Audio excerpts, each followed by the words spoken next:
Mungkin sekarang kita bahas kondisi market dulu kali ya. Oke. Jadi teman-teman banyak yang kemarin sebenarnya di DM kita berdua kan, apa sih yang terjadi di konflik Iran Israel ini?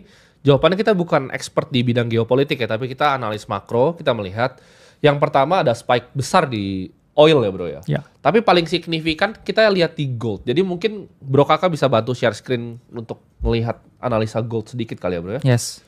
Gimana pendapat lo soal gold sekarang? Karena gold ini kan menjadi safe haven di mana banyak investor yang akhirnya lari ke sini. Kalau kita lihat dari 13F filing terakhirnya Ray Dalio, gold tuh posisi 1,24% di total fundnya, itu lumayan besar bro. Fundnya kan 120 billion, gold tuh 1,24%an. Jadi kalau kita lihat dari price action gold sekarang, gold itu sudah rally bro, lebih dari 100% semenjak awal tahun 2023. Ya. Dan dari rally-nya kita melihat market structure yang cukup kuat. Artinya dia selalu rally, consolidation, kemudian rally lagi. Nah sekarang ini juga sedang dalam fase consolidation menuju potensi rally lagi. Memang kemarin ya gold mendapat yang namanya rejection, kita ngomong dari area 3.500 karena ini mungkin menjadi area psikologis yang cukup kuat untuk gold sekarang. Dan apakah retracement ini ada potensi untuk mengalami kenaikan ya? Sekarang pun juga sebenarnya masih ada di area yang oke, karena kalau kita ngomongin gold ini masih menjadi safe haven ketika keadaan sedang memanas. Kita ngomong keadaan geopolitik. Ya. Stigma masyarakat di seluruh dunia masih menganggap bahwa emas itu akan cenderung bisa diandalkan. Saya ngomong kata yang paling pas itu bisa diandalkan ketika ada keadaan yang tidak bisa diandalkan seperti perang sekarang. Dan price action gold ya sekarang dia cooling down. Memang kalau kita lihat di daily chart sempat naik juga ya 5% dari beberapa minggu terakhir. Dan sekarang masih dalam pattern ya potensi konsolidasi nih sebelum next leg up. Ya. Dan tadi juga dibahas ya dengan harga oil. Karena memang mungkin teman-teman jarang ya yang punya akses terhadap crude oil. Dan ya ini cukup mengalami spike yang luar biasa bro ya. Spike yang luar biasa. Dan kemarin ini bro ini baru 1 jam lalu Presiden Donald Trump itu katanya akan decide dalam 2 minggu apakah dia akan membantu Israel untuk nge-strike Iran. Karena kemarin Iran itu mengeluarkan ancaman ke berbagai macam negara ya, seperti Prancis, US juga. Kalau misalnya mereka membantu Israel akan diretaliasi dengan misil. Tapi gue rasa kurang bijak ya kalau Iran itu nge-strike Amerika ya, karena secara militer jauh sekali. Amerika kan tunggu 2 minggu, ini barusan banget keluar nih.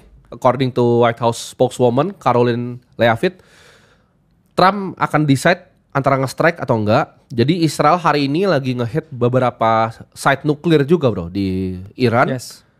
Dan banyak yang bilang bahwa Israel akan go on foot ya. Jadi agen-agen Mossadnya akan jalan untuk mengasasinate beberapa petinggi di Tehran juga katanya di sini. Ini based on informasi dari Bloomberg ya teman-teman ya. Tapi European government tuh lagi minta untuk diplomasi semua dan kita selalu berharap untuk kedamaian ya. Dan kemarin ada 1 misil dari Iran juga yang hit salah satu rumah sakit di Israel juga. Dan kayaknya kondisi masih panas. Gue penasaran bagaimana lu melihat US stock sekarang bro. Kalau kita lihat dari mungkin S&P dulu kali ya, SPX. Kita lihat S&P outlooknya tuh belum berubah semenjak beberapa minggu yang lalu. Kita slow grinding to the top, dalam artian 1, kita di area 6.000 sekarang. Area psikologis yang mungkin bisa menjadi resistance. 2, ini pun juga supply area di weekly chart. Kita ngomong paling gampang resistance ya. Dengan adanya potensi yang memanas, keadaan geopolitik yang memanas, kalau 2 minggu ke depan US ini mau strike, pasti saham koreksi. Pasti koreksi. Hampir dipastikan 80% koreksi. Kenapa? 1 ya, ini area psikologis kita memang dapat V-shape terakhir di April 2025. Ketika itu US nunda tarif 90 hari. Makanya saham rally.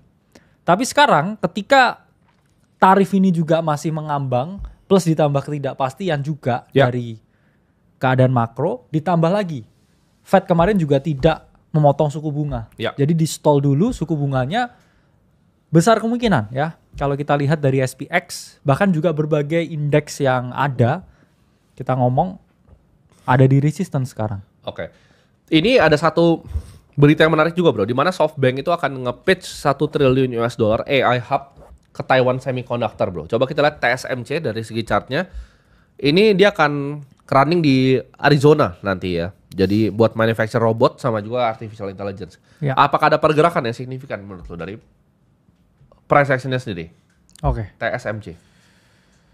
Oke. Nah. Oh udah naik ya dia ya. Yes. Ini pun juga kita ngomong ya kalau Taiwan Semiconductor juga sama. Ya, patternnya dengan S&P 500. Dia mendekati area resistance di weekly chart. Mengapa kok bisa sama? Karena kalau teman-teman tahu beberapa saham yang kita ngomong ya, blue chip dan juga memiliki kapitalisasi yang pasar gede, itu memiliki berat atau bobot yang tinggi terhadap indeks-indeks tertentu. Makanya kalau dilihat misalkan S&P potensi resistance atau potensi double top, itu biasanya ya beberapa saham-saham besar itu pun juga memiliki pola juga atau pattern yang sama. Kalau kita lihat Nvidia ya dan lain sebagainya. Ini pun kita ngomong ya, Taiwan Semiconductor juga masih dalam area resistance ya, menguji area 220 dengan ya kita ngomong ya potensi adanya ya keadaan yang memanas dan masih belum bullish kita ngomong.